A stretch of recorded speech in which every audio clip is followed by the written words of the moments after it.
One of the great British rail journeys is what some call the Cambrian Rail Cruise, a circular journey by rail through the Snowdonia National Park. Let's go and make this journey through this first-class national park.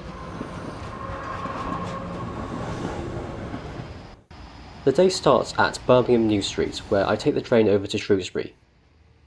It looks like a very pleasant town with a castle, old buildings, and a very impressive library. I really must return to visit here someday. But in the meantime, I have a train to catch. It's not just any train though. Transport for Wales runs its Premier service between Cardiff and Holyhead via Shrewsbury, with an on-board restaurant serving meals freshly cooked by an on-board chef. Of course, I go for their excellent full Welsh breakfast. It's quite an impressive view as the scenery goes by, and past Chester, the Mersey estuary and the Wirral come into view.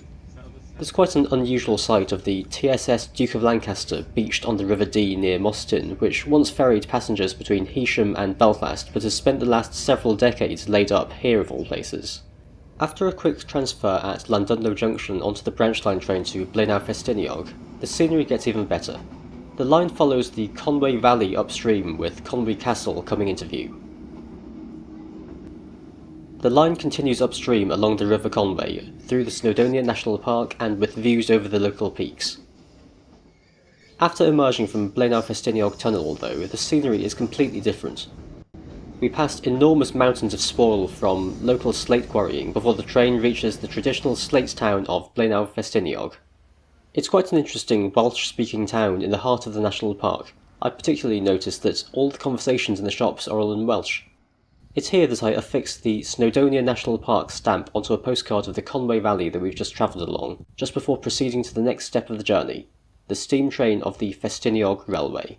This narrow-gauge railway was originally built to take slate from the quarries here down to the port on the coast, with the line's gradient designed so that slate could descend just by gravity. Today, the steam locomotive runs around its carriages having just arrived from its outbound journey from the coast, and takes in water for the journey back. The train goes past the outskirts of Blaenau Ffestiniog, then past waterfalls and lakes of the national park. It's quite a spectacular journey through the heart of the Welsh Highlands on a preserved heritage railway maintained by volunteers, including even a spiral to descend from the mountains.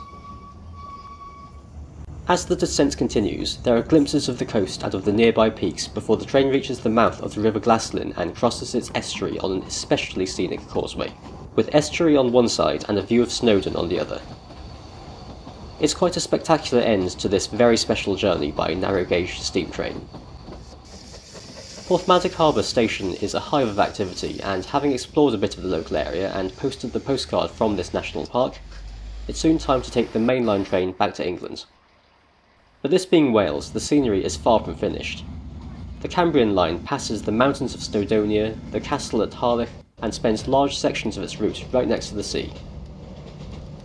A particular highlight is crossing the Barmouth Viaduct, a great feat of Victorian engineering, before the railway hugs the coast all the way to Machynlleth and back to Shrewsbury and Birmingham to complete this grand Welsh day out. I hope you've enjoyed this Cambrian circuit around the Snowdonia National Park. Join me next time for another first-class national park, and thanks for watching.